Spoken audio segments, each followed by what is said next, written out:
And you worked in the management investment industry for a long time, and then you came over to academe, but you still really have a foot in both worlds. How does academe influence your investments? And then how does your investing life influence academics today? I'd like to think that academia took me away from investing, which might have been a good thing. Academia provides the rigor of how to actually ask these meaningful questions and how to actually apply really strong methods to analysing the data that's there.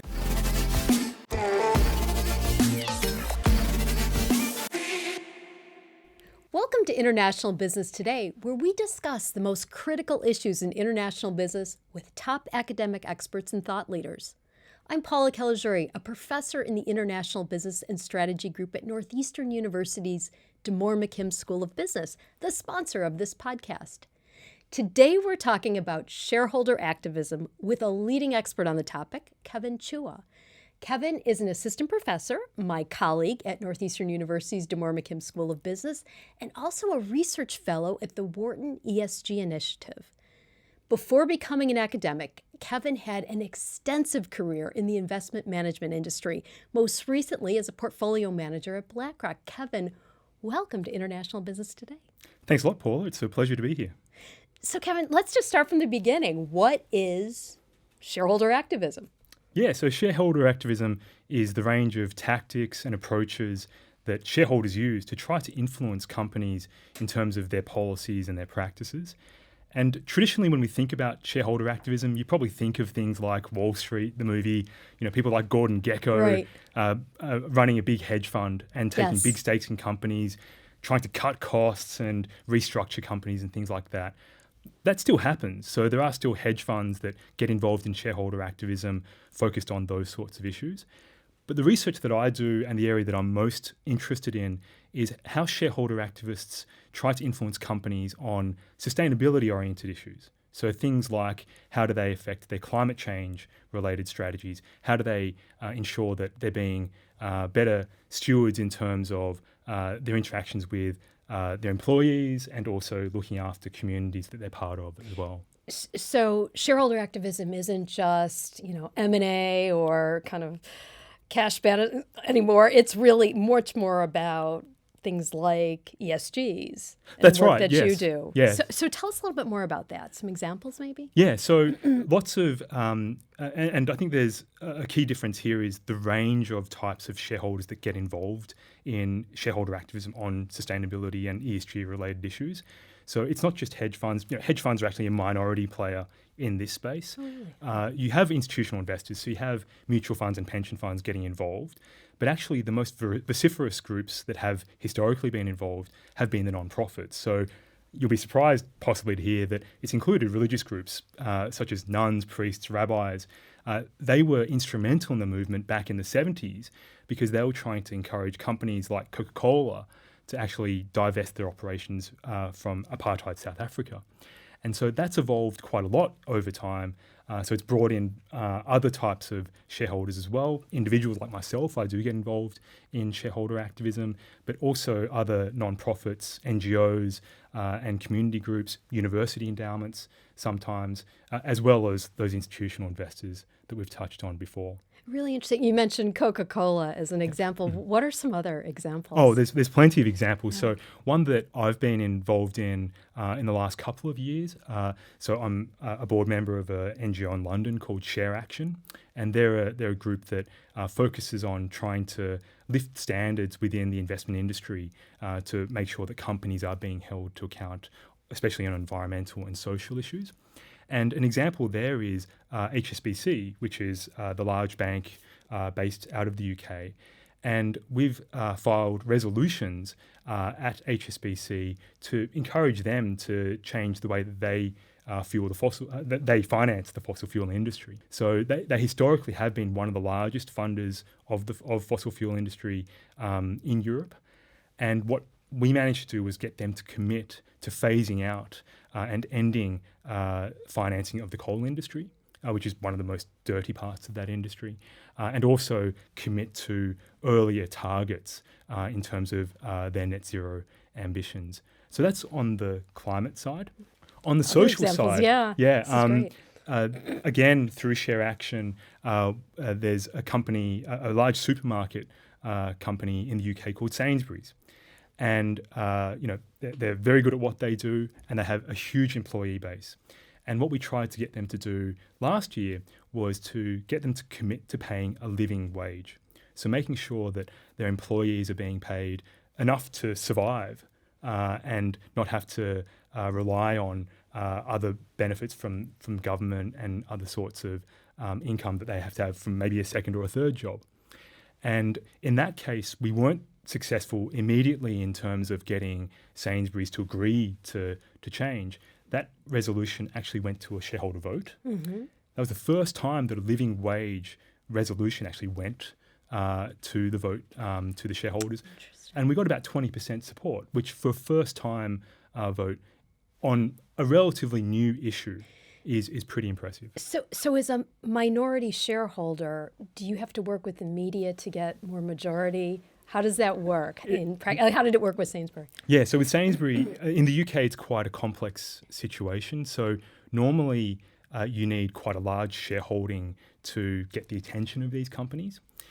But there is an approach in the UK called a shareholder resolution, where if you get over 100 investors together that own a relatively small amount of the company, then they can collectively approach the company and raise these sorts of issues. Now, in that case, it wasn't just the 100 individual investors involved. We also had some institutional investors collaborating with us, so a couple of pension funds and mutual fund companies in the UK. And they were supporting us, and they helped us approach the company. And also Share Action has had historically good relationship in engaging a lot of these companies as well. But in that case, we couldn't come to an agreement, so therefore we filed that resolution and it went to that vote. It does mean that, yes, you need to get the whole ecosystem behind you. So you need the media to give you the public attention. You also need to collaborate with shareholders who aren't directly involved with you, because they're the ones at the end of the day who are going to vote on whether they support you or not when it comes to the actual vote at the shareholder meeting. And then also in that coalition, what was interesting was that we also had some of the workers from Sainsbury as well coming on board and sharing some of their views and sharing some of their perspectives. And it helps you understand the challenges that people have in the community and how the companies that we invest in really touch the lives of so many different people. So, Kevin, you've been giving some examples from the UK. Is there examples from either the US or other countries? Yeah, absolutely. So actually in the US, it's relatively easier for some of these types of tactics. So I mentioned shareholder resolutions in the UK and that they're quite challenging to file. They're even more difficult in Europe. In the US, it's relatively straightforward. So if you've owned $2,000 of a company's stock for over 3 years, you can file a shareholder resolution. Alternatively, if you've held it for 1 year and you've held $25,000 of the stock, you can do that. So, theoretically, I could do that. I'd advise against that because the evidence tends to show that when small shareholders and individuals file these kinds of things, companies don't really pay attention to them. So what's really important then is about who you actually get into your coalition. So most of the research supports the idea that when the traditional institutional investors get involved, so we're talking about the mutual fund companies, the pension funds, then they tend to have longer term relationships with these companies. And so they're able to be more comfortable having those conversations and those engagements. And these shareholder activists are probably flagging issues that are going to become bigger issues down the road, right? So it's important for companies to pay attention, not to the nuisance ones like you mentioned, but to the bigger campaign. Yeah, I think there's a couple of different reasons for that. So one is that often shareholder activists, especially to do with sustainability and environmental and social issues, they are a bit ahead of the curve. And so they are trying to encourage companies to think more in the long term. So some companies, CEOs, board members might be thinking, well, how is this relevant to my company right now? So for example, a longer term risk that we all face is biodiversity loss, right? And so for a specific company, they might be thinking, well, that's not really something in my wheelhouse right now. But for all of us in the future, it's going to be a real problem. And you are going to see more and more regulation on this. And so the question becomes, do companies wait for that regulation to come and then react to it? Or do they actually heed the concerns of these shareholder activists and try to get ahead of the curve and try and turn that into some sort of competitive advantage? I think a better example maybe of that is to do with the climate transition. So you've had many energy companies that have been very resistant to heeding the demands of shareholder activists who are saying, what are your climate transition plans? How are you actually going to make those commitments and turn them into changes in your capital expenditure and your broader business strategy? Well, some companies are being reactive to that, and the ones that are being reactive and waiting and then getting regulation changing on them, they're then having to scramble and think, well, okay, how do I catch up and make sure that I have a plan to actually have renewables in my energy mix? Whereas other companies who are a bit ahead of the curve, they can actually transform their whole business and focus more on renewables. So an example of that, Yeah, please. to some extent, is Equinor. So that's a large oil and gas producer historically in Norway. And they used to be called Stat Oil, right? As in the state oil company, right? They're now called Equinor because they're focusing more broadly on energy. And now they're getting roughly about 20% of their capital expenditure on renewables, and they have set pretty ambitious targets for an oil and gas, historically an oil and gas company, to actually make that transition. Whereas many others, if you look at the energy mix and their capital expenditure, we're talking in the low single digits. And so the question is going to come at some point of, well, when some of these emissions reduction regulations come in and really start biting these companies, how are they even going to exist? Like, they're going to have a bunch of oil and gas that can't be burned.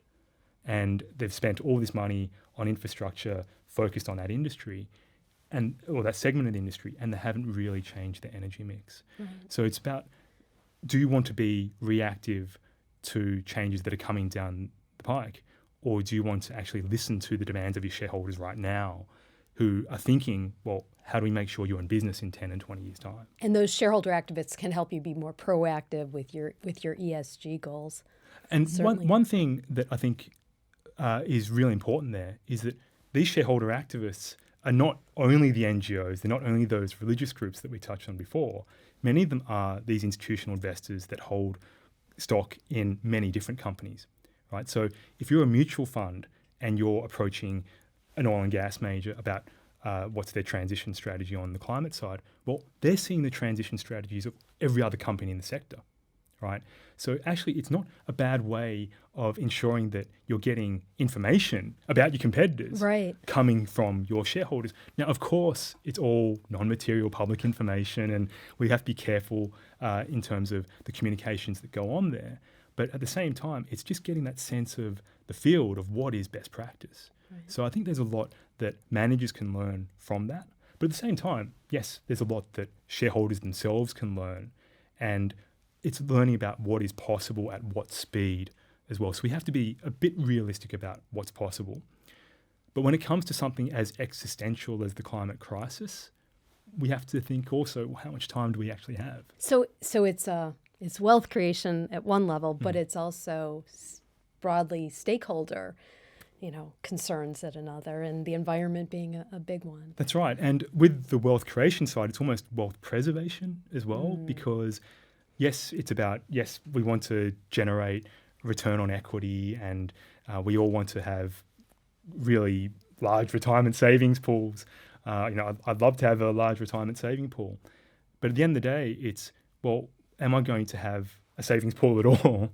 And also, am I going to be able to enjoy that savings pool on a planet that has a reasonable temperature and a reasonable stable natural environment, and that has the diversity of natural life that we need to thrive here? Yeah. So Kevin, are you seeing more of this happening in sectors like oil and energy, or is this an industry, are you seeing more shareholder activism in certain industries more so than others, or is it happening all across the board? It is generally quite broad, and it does differ quite a lot by issue. So naturally, when we're focused on climate-related issues, it tends to be with the highest polluters. So, for example, there's a big coalition called Climate Action 100+. So that's around 700 institutional investors, and collectively they've got over $60 trillion in assets. 60 trillion, like that's a huge amount of money. And they're engaging the 166 biggest polluters in the world. So the 166 companies that have the highest greenhouse gas emissions. Now, there's other coalitions that will focus on other issues that will target different types of companies. So I mentioned before with Sainsbury's on the living wage campaign, they're broadly speaking, how do we encourage companies to become better employers, to provide good work? And so the industry focus there is quite different, because then we're thinking about, well, what are the lower wage industries? So service industries tend to be more dominant there. So it is very issue specific. And this is where we need to recognize the variety that is embedded within shareholder activism. It's basically all the different types of issues that can affect all the different types of companies out there. It's really such an interesting area that you're working in. And you worked in the management investment industry for a long time, and then you came over to academe, but you still really have a foot in both worlds. So how does academe influence your investments? And then how does your investing life influence academics today? Well, I'd like to think that academia took me away from investing, which might have been a good thing. But more seriously, I think that academia provides the rigor of how to actually ask these meaningful questions and how to actually apply really strong methods to analysing the data that's there. So I've definitely learned a lot from that and been able to take that into the field. And so some of the collaboration that I'm doing with those in industry and those on the practitioner side is really about bringing that data analytics capability to them, and hopefully providing them with actionable insights that they can take and use in the field. Use in the field meaning in their next campaigns? Exactly, okay. That's right. So nice. what tactics work and when, and how should they adapt their tactics potentially. Now, the other way, how does practice influence my academic work? Some of the best insights or for me, the most important insights that I've taken from the field, I'll just point to two of them. One is the role of collaboration and coalition building within this field. When we think of historically with the shareholder activism from the hedge fund side, it's one big hedge fund trying to dictate to the company. On the sustainability side and environmental and social issues, it is very different, where it's important that you get a coalition of the willing, if you like, to really join with you. And what that means is you need to get those other investors, other shareholders on board, but you also need support from the community. You need support from other shareholders who aren't working directly with you, because they may end up voting on issues that you're raising. And so that social movement building is really important. So it almost feels to some extent like it's a bit of a community of different organisations and individuals who are interested in that. So that's the first one. I think coalition building is really important. The second one is that it's very important to think about which tactic you're using when. So when does it make sense to be really vocal and public and try to shame a company effectively through the media or to other shareholders, versus when does it make more sense to go behind the scenes and have the private conversations and dialogues with managers? And do you have advice on that? That's a really interesting. Yeah, it's a challenging one, because oftentimes you'll find that some companies that are very resistant, they might not be willing to talk to the shareholder activist. And so then you don't really have any other choice but to go with a very public approach, file a shareholder resolution, or try to name and shame in the press and get other groups involved. So sometimes you actually have no choice. At other times, it's a sequence. So you'll try to approach the company in a very collaborative, friendly way, but there's always the potential stick of, well, if the company is going to keep rebuffing, then you might need to do something a bit more public and try to escalate that campaign in some way. So there is unfortunately no real one-size-fits-all with this. I think it'd be much easier for companies and for shareholders if there was. But I think more and more companies are starting to realise that there is value in these conversations that they're having with their shareholders. At the end of the day, you often hear company CEOs saying, we're trying to maximise shareholder value. Right. We're managing our company with our shareholders in mind. Well, these shareholders are expressing their opinions and they're asking for companies to improve their environmental impacts, to improve the way that they affect their workers and communities, right? So in that case, it makes sense that the companies actually engage constructively to hear the concerns of these shareholders. Yeah. So those are two really interesting points, right? The first is that building that coalition and doing it in a way that's credible and that we can get everybody on board to whatever extent possible to agree that this is a way forward. And the other is, of course, just deciding how to sequence it and hopefully working with management first and laying out a solid action plan or proactive way forward before having to go to the media or exactly. Shame and blame, as you say. That's a great line. That's right. And can be really difficult if you're, say, a relatively constrained or small interest group. Mm-hmm. How do you actually rally the support behind you? And how do you get the legitimate or the actors who are viewed as legitimate in the space, so the institutional investors, how do you get a pension fund on board to support your cause? How do you get a mutual fund on board as well? So that's a real challenge. And sometimes you have to play the long game, right? So maybe it is getting the community pressure and highlighting that, yes, gender equality is a really big challenge that we still face. Racial equity is a challenge that we still face. And so it's about making sure that these issues in the general discourse become relevant. And then maybe we have employees within these companies asking their managers and their CEOs, what are we doing about this? Right, so this is a very complex phenomenon because it could be triggered by a shareholder activist who's actually running a campaign, but then the way it actually gets into the company can be all these different avenues. It could be internal through the employees, it could be external through the media, it could be other shareholders who start recognising that these issues are also financially material. Yeah, boy, it is such a great area. So Kevin, tell us, what's on the horizon for shareholder activism? So I think the biggest challenge that companies are facing and also that shareholder activists are asking companies to respond to is converting from these commitments that companies have made in the past and then actually turning that into their business strategy, right?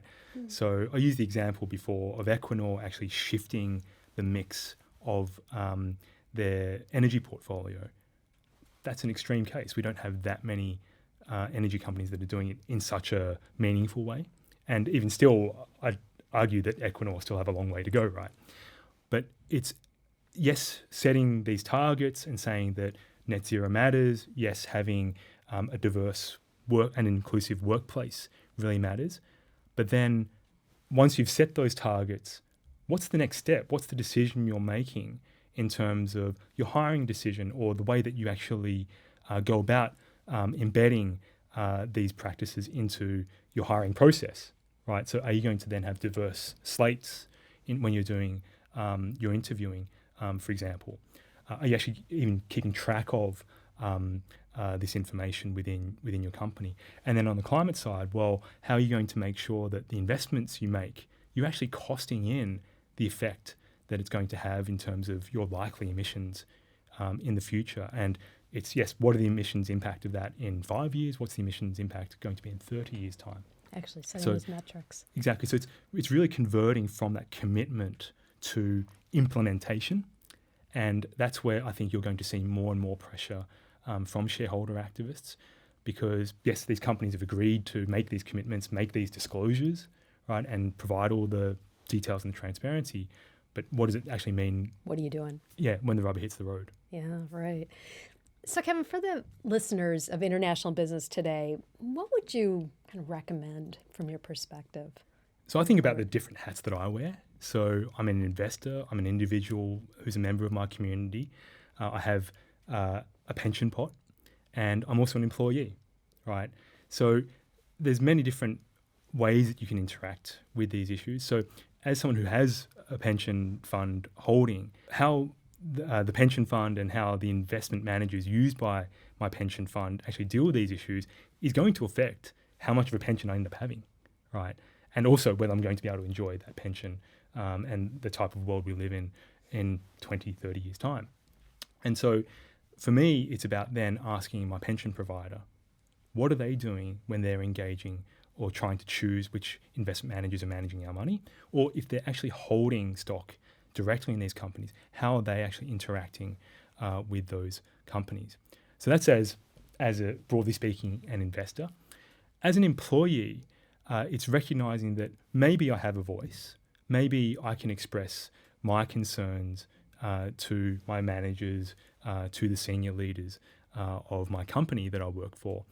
But that's not always possible, and it's important to recognize that if you're on the shop floor of a supermarket, well, you're not really going to have the opportunity to speak to speak to the CEO, right? It just doesn't happen. So then it's a matter of thinking about, well, what organizations can I speak to who do have access to managers in that way? So, as I mentioned before, with the Sainsbury's case in the UK, if I'm a supermarket employee, I could talk to an NGO like Share Action, who gets involved and tries to encourage companies to improve their practices on these sorts of things. And then as a senior leader in a company, and I've never been a CEO, but I think it's important, and I think there's lots of work that shows that, yes, it's important that leaders understand what is affecting their employees. How do you keep your employees motivated? How do you keep your employees happy to identify with the company that they work for? And so that's about being in tune with some of the issues that those employees are concerned about, whether that's about the impacts on their pay and their working conditions, but it could also be the impact that it has on the natural environment and how companies are contributing or trying to solve some of the challenges we're facing with the climate crisis. So many different multifaceted ways of looking at these issues. It's such great advice, whether you're out there as an employee, as a manager, or as a potential investor. Lots of opportunities to really get behind the things that you care about and the things that matter for you. Kevin, thank you so much. I look forward to seeing what you're going to be doing next with this area of research. So exciting. Thank you. Thanks so much for having me. It was great being part of this conversation. To our listeners, thank you for joining us for today's episode of International Business Today. If you enjoyed it, please share it with your network. As always, we'd love to hear from you.